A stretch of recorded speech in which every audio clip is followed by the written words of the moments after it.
Teresa Loizaga was born on November 13, 1965 in the Philippines and is currently 59 years old. In 2000, Teresa made a major life shift by migrating to Australia with her children.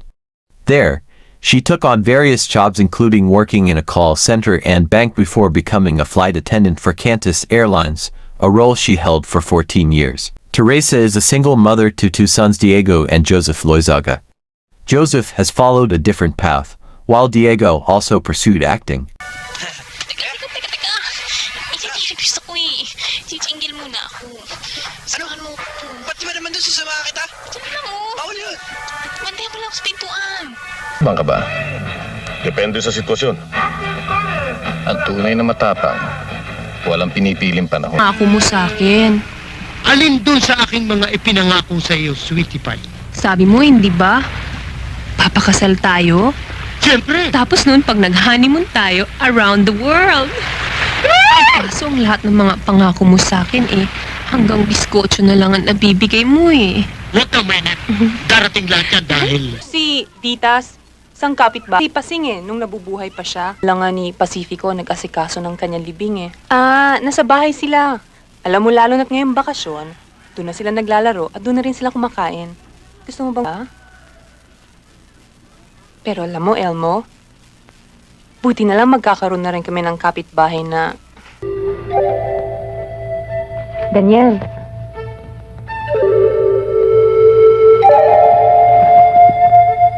Aba, loko-lokong to. Tinalugan ako.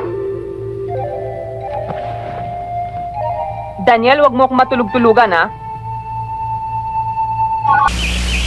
Ano? Wala ka ba talagang gagawin? Hindi mo ba nakita nag-bail out siya kagabi sa TV? Kung mahal mo lang, tayong mga kalokohan mo. Nabalitaan ko na naman kagabi, nang gulo ka na naman sa restaurant. Baby, paraanin mo. Pinaglitan ko. Okay. Niloko mo na nga ako. Nautusan mo pa. Sandali lang, ha? Mapagbiro. Masyado ka kasing tapat sa serbisyo mo Tingnan mo. Pati yung gobernador nakalaban mo. Ako naman ho si Manang. Manang? Yan nga lalakarin ko ngayong umaga Tinanghali na ako. Hindi ka na ba aakyat? To this very moment po, wala pa rin po siyang ginagawa about it.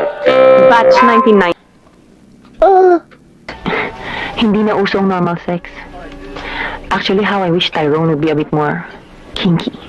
A very sick man. Of course I know, Callis. Dok dyan, ha?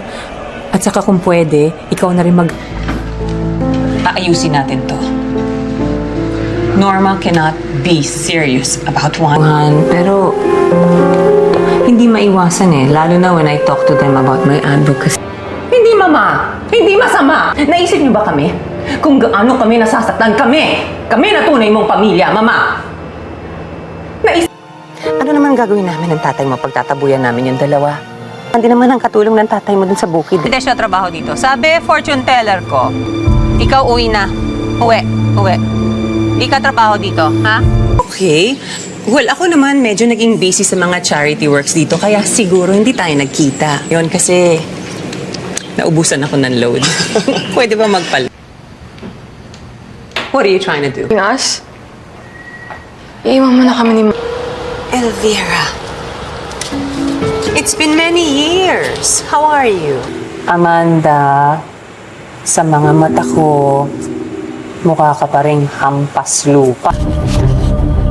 When do I get to meet your boss? Soon.